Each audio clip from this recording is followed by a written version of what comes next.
뒤에서는 딴짓 다 하면서 집에 오면 아무 일도 없었던 것처럼 태연하게 생활하는 사람들, 주위에서 한 번쯤 들어보셨죠? 남들은 바람 피우면 해나 들킬까 노심초사한다는데 이 사람들은 털끝 하나 안 흔들려요. 그야말로 완벽한 이중 생활이죠. 대체 뭐가 다른 걸까요? 타고난 소시오패스인 걸까요? 아니면 어떤 특별한 훈련이라도 받은 걸까요? 그렇지 않다면 그냥 양심 자체가 없는 걸까요? 그런데요, 절대 안 걸리고 장기적으로 불륜을 유지하는 사람들한테는 어떤 공통적인 특징이 있어요. 우리가 흔히 생각하는 거랑은 완전히 반대로입니다. 여기서 더 중요한 건 이 패턴을 정확히 알면 여러분은 절대로 안 당할 수 있다는 겁니다. 보통 불륜이라고 하면요, 어떤 순간적인 충동이나 실수라고 생각하시잖아요. 그런데 현실은 정말 다릅니다. 주변 사람은 아무도 눈치채지 못한 채 10년씩 은밀하게 유지되는 장기 불륜 커플들이 생각보다 훨씬 많거든요. 이 사실을 뒤늦게 알게 된 배우자는요, 내 인생을 통째로 도둑맞은 것 같은 배신감, 그리고 허무함과 함께 정말 심각한 외상 트라우마를 겪게 됩니다. 그럼 여기서 자연스럽게 질문이 생기죠. 대체 그 긴 시간 동안 어떻게 아무도 모르게 그럴 수 있었을까? 근데 사실 진짜 중요한 건 어떻게 숨겼느냐가 아닙니다. 어떻게 그게 가능했는가 거든요. 상담 현장에서 수많은 사례를 보다 보면요, 장기 불륜이 유지되는 데는 공통적인 구조가 있다는 겁니다. 그리고 그걸 알면 일상에서 조심해야 할 것들이 보이기 시작합니다. 그래서 오늘은 오래가는 불륜의 5가지 핵심 특징을 완전히 파헤쳐 드리겠습니다. 오늘 영상 끝까지 보시게 되면 내 가정과 인생을 지키는데 분명히 도움이 되실 겁니다. 본격적으로 들어가기 전에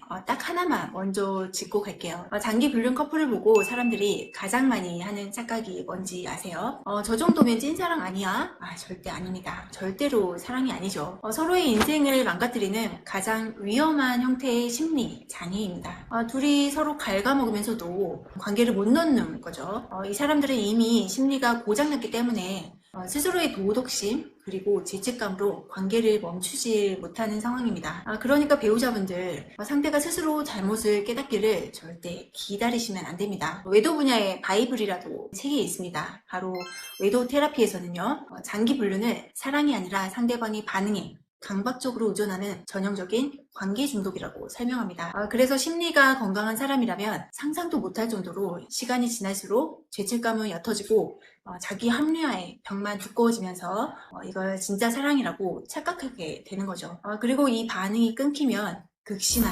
금단현상, 그러니까 죽을 것 같은 고통이 오기 때문에 혼자서는 절대 못 끊게 됩니다. 그럼 이제 본론으로 들어가 보겠습니다. 오래가는 불륜 도대체 어떤 구조로 유지될까요? 첫 번째 특징은 현실이 아닌 환상을 공유하는 겁니다. 오래가는 불륜 커플일수록 생활 속에 현실적인 갈등을 관계 안으로 절대 끌어들이지 않습니다. 어떤 생활고, 자녀 문제, 법적 책임 이런 건 철저히 배제합니다. 대신 순간의 재미, 즐거움, 그리고 관심, 쾌락 같은 긍정적인 반응만 주고받으면서 서로에게 기생하는 거죠. 왜 그럴까요? 현실을 끌어들이는 순간 쾌락이 멈출까봐 두려운 겁니다. 현실로 돌아오게 되면 환상이 깨져버리니까요. 저희가 생각하는 일반적인 부부관계는 매일 밥을 먹고 어떤 청구서도 함께 보고 아이 숙제를 챙기면서 현실과 부딪히잖아요. 그런데 불륜관계는 딱 좋을 때만 만나는 겁니다. 이 차이가 핵심입니다. 그러니까 배우자보다 상간자가 더 좋아 보이는 건 당연한 겁니다. 비교 자체가 처음부터 공정하지 않은 거죠.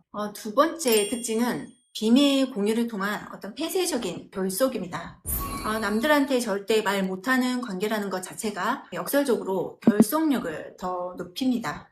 우리 둘만이 서로를 이해하고 있어 라는 어떤 왜곡된 공유의식이 생기면서 외부의 이성적인 비판을 완벽하게 차단하는 거죠. 주변에서 아무리 그거 잘못된 거야 라고 해도 안 들립니다. 이미 둘만의 폐쇄적인 세계 안에서 갇혀버린 상태거든요. 여기서 더해서 상간 상대는 단순한 즐거움의 대상을 넘어 불안과 강박을 해소시켜주는 도구가 됩니다. 상대를 만나지 않으면 불안하고 초조하니까 그 감정을 없애기 위해 습관적으로 관계를 지속하게 되죠. 계속해서 더 큰 자극을 찾게 되고 관계를 끊기가 점점 더 어려워지는 강력한 불례가 되는 겁니다. 세 번째 특징은 심리적 결핍의 공생관계입니다. 오래가는 외도는 단순히 좋아서 만나는 게 아니에요. 서로의 결핍을 채워주는 관계 중독의 공생인 경우가 대부분이에요. 어떤 한쪽은 언젠가는 나한테 올 거야 라는 착각 어린 희망으로 외로움을 버티고, 기혼자인 쪽은 무조건적인 지지 그리고 관심 속에서 가짜 자존감을 충전하는 구조입니다.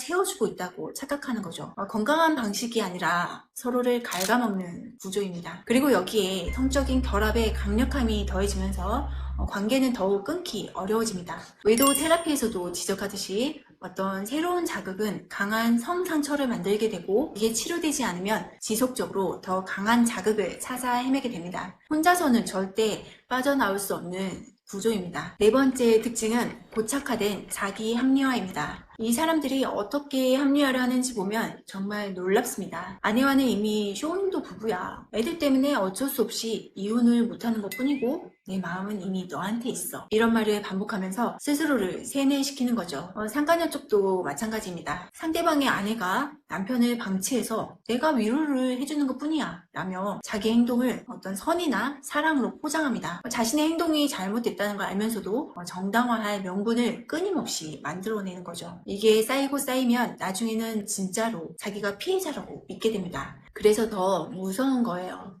다섯 번째 특징은 외부 비판에 대한 완벽한 면역력입니다. 이쯤 되면 이런 말씀 하시는 분들 꼭 계실 겁니다. 그래도 10년 넘게 만난 건데 단순한 바람은 아닌 거 아니야? 특별한 사랑이 있는 거 아닐까? 아닙니다. 마음의 작용 원리를 전혀 모르는 데서 오는 오류입니다. 장기 외도의 본질은요, 내면의 상처와 결핍을 직시하지 못해서 어떤 더 자극적인 외부 반응에만 영혼을 의존하는 심리장애적 중독입니다. 그 이상, 그 이하도 아니에요. 오래됐다는 게 사랑의 증거가 아니라는 거죠. 그럼 이런 상황에서 어떻게 하셔야 할까요?